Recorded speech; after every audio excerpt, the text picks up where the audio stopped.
Good evening, friends. We start tonight with a standoff on the prairie. North Dakota's governor has ordered protesters fighting the Dakota Access Pipeline to immediately evacuate. Governor Jack Dalrymple issued an executive order Monday citing safety concerns as winter weather barrels down the Cannonball River where thousands are camped out. RT Simone del Rosario joins me tonight from Washington to tell us more about what is going on. Simone, what's the situation now? Ed, this order comes just a few days after the Army Corps of Engineers said protesters had until December 5th to leave. That would be this coming Monday. Now, North Dakota Governor Jack Dalrymple's mandatory evacuation order is effective immediately. You can see from this aerial footage that was shot by drone to be wild. The camp is covered in snow. In fact, most of North Dakota facing a winter storm warning through tomorrow night. This is what Cannonball, North Dakota has to look forward to over the next 10 days. So we have snow over the next couple of days, temperatures then dropping down into the teens at night.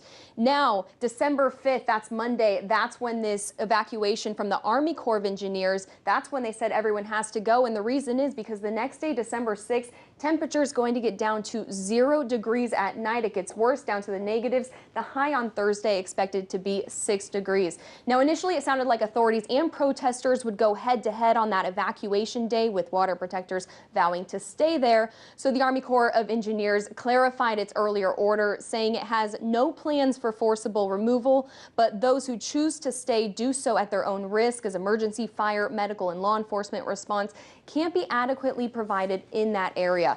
The governor took it a step further in his latest executive order, saying anyone who enters, re-enters, or remains in the evacuation area is subject to legal penalties. He directed state agencies, emergency service officials, and non-governmental organizations to reduce threats to public safety by not guaranteeing emergency services in the evacuation area. Now, the evacuation area that we are looking at is going to be north of the water in Morton County. You can see it hashed out here in the red. That's where thousands of people have been coming to for months. That's where they are continuing to camp out, but where they're supposed to evacuate. The Army Corps of Engineers has set up a much smaller free speech area over here, but so many of these diehard protesters and tribal members vowing to stay. While these evacuation orders are being done in the name of safety, the NGO Greenpeace says, ironically, the same governor who ignored the use of rubber bullets and water cannons in sub-freezing temperatures against protectors now claims to want to remove them from their well-being through the winter.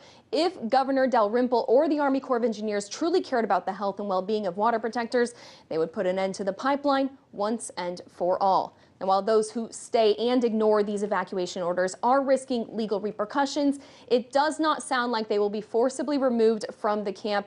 But as the temperatures continue to drop there on the ground, a lack of emergency services could be dangerous for those taking a stand at Standing Rock. Ed?